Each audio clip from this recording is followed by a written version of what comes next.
All right, we need to talk about the Chelsea injury report. We have our game obviously against West Ham this weekend. We have one player who should be back, but we're also going to talk about five players in general. Now, the first player that will be back and possibly starting this game is Mateo Kovacic, which will be massive for us because as we saw in our last game, our midfield was lacking quite a bit. Now, obviously, Enzo Fernandez did a phenomenal job by himself, but Conor Gallagher and Mason Mount were just freelancing all over the pitch and therefore put too much pressure on Enzo.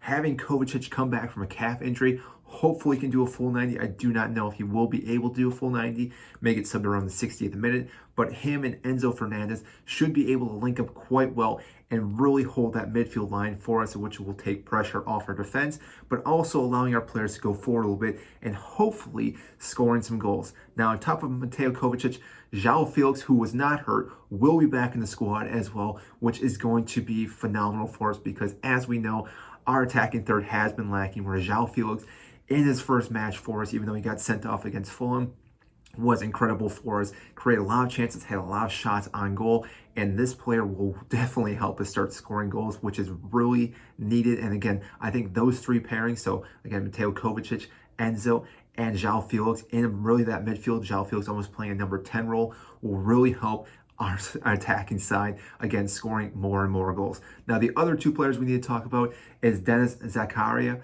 who should not be back just yet because, again, he had an injury about 2-3 weeks ago, but he has been slowly getting back into training, which is great to hear because, again, this gives us another midfielder who really is creative in the midfield itself, as we saw in the last couple matches before he got injured. Started finding his rhythm. Obviously, it stinks when you get an injury because then you have to rebuild that confidence and get back into the starting 11 or even get onto the pitch, which will take some time, obviously, for Dennis. But again, seeing that he is going to be fully fit and probably the next week, he won't be featured in this game against West Ham, but in maybe our next match, not probably Dortmund either, but still, we will be seeing him later this month, which will be great to see because, again, we can start rotating that midfield. Obviously, Enzo is going to be starting each and every game, probably for the rest of the season, but all our other midfielders can then get a break or we can start tinkering around with our formation, which Graham Potter still needs to figure out. But once he does get the right formation, the right starting 11, this team is going to be on fire.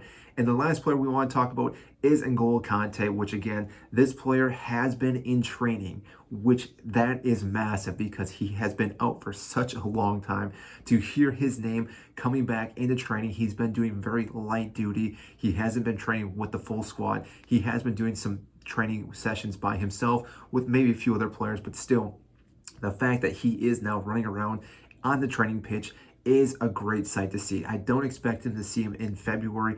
Most likely the first time we'll see him is back in March, which that does give us a little bit of a time to get him back into the squad and gives him a little bit of time to adapt to some of the players that we've recently picked up because really the last time Conte played for us, this was a whole different squad. So again, seeing him come back, he may need some time to adapt to some of the players that have now been plucked from other leagues, other teams, and been placed into our squad because they do have a different style. And Graham Potter obviously is shifting his whole tactic formation with these players. So again, Conte will have to kind of change his style, even though I know he can do this. It will take some time because after having such a big injury like that, it does take a while to even get back into the starting 11, but also get your fitness fully fit for a full 90, especially the way that Conte plays, because as we all know, he is a workhorse and will run until the final whistle, which is what we do need in our midfield. I know I've mentioned this before, but him and Enzo would be the perfect fitting for us to, again, have the best midfield in the Premier League and dominate each and every game, but also then take pressure, like I said, off the front and the back end of our squad, because both these players, again, can just dictate, pass the ball, dribble, defend, do everything that we need to, which we've been missing for pretty much this entire season. So again, once Enzo and Conte are fully fit, Enzo obviously is fit right now, but when Conte is, we will have the best midfield in the Premier League. I guarantee you that. So that is all I have for you today on the injury report for Chelsea against our game against West Ham. We do play tomorrow at 7:30.